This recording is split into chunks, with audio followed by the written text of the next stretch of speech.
Que Dieu notre Père et le Seigneur Jésus-Christ vous accordent la grâce et la paix. Amen. Le texte biblique de ce jeudi 1er mai 2025 est tiré de l'Évangile selon Matthieu au chapitre 16 du verset 24 au verset 28. Le thème de ce jour est le suivant: renonce à toi-même et suis le Seigneur. Prions. Seigneur notre Dieu, merci pour le don de ta parole vivante. Ouvre nos cœurs et nos esprits à ta vérité.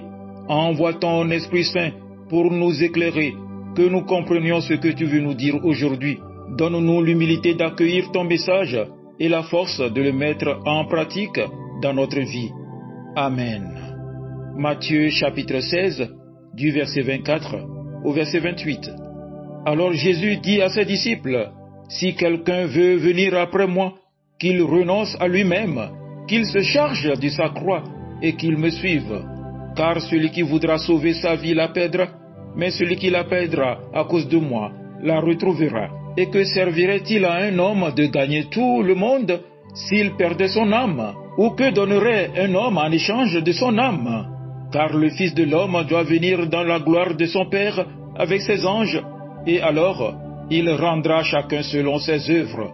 Je vous le dis en vérité, quelques-uns de ceux qui sont ici ne mourront point, qu'ils n'aient vu le Fils de l'homme venir dans son règne. Amen. Frères et sœurs, bien-aimés dans le Seigneur, il y a des paroles de Jésus qui dérangent. Elles ne sont pas douces à entendre. Elles ne caressent pas dans le sens du poil.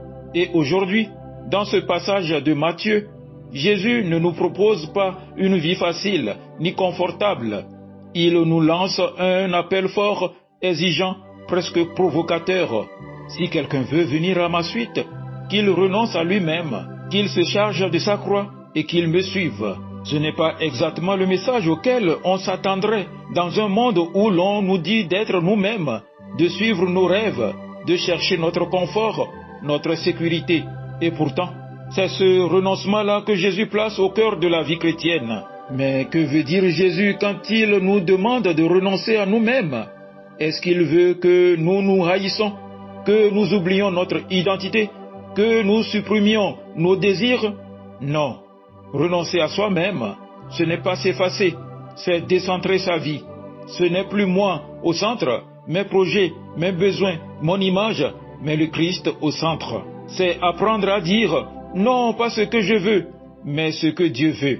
C'est accepter de ne pas tout contrôler, de lâcher prise sur ce qui nous attache au monde, l'orgueil, la peur, le confort, la recherche du pouvoir ou de la reconnaissance.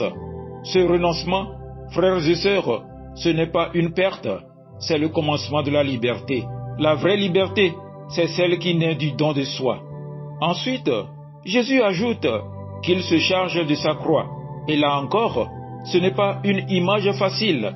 La croix, pour les auditeurs de Jésus, c'est l'instrument de torture, c'est l'humiliation, c'est la mort. Pourquoi Jésus nous demande-t-il de la porter? Parce qu'il sait que l'amour vrai implique un coût. Il ne s'agit pas de chercher la souffrance pour elle-même, non, mais il s'agit de ne pas fuir les exigences de l'amour, de la justice, de la fidélité à Dieu, même quand cela devient lourd, même quand cela devient douloureux. La croix que nous portons, chacun de nous la connaît.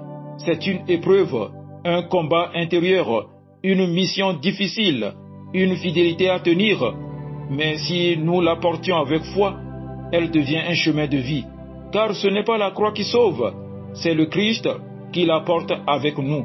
Jésus ne dit pas seulement « porte ta croix », il dit surtout « et suis-moi ». Il ne nous laisse pas seuls sur le chemin. Il ne nous dit pas « vas-y, débrouille-toi avec ta croix ». Il nous dit « viens, marche derrière moi ». Il a marché le premier.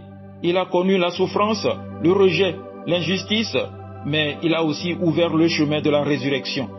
Suivre Jésus, c'est une relation vivante.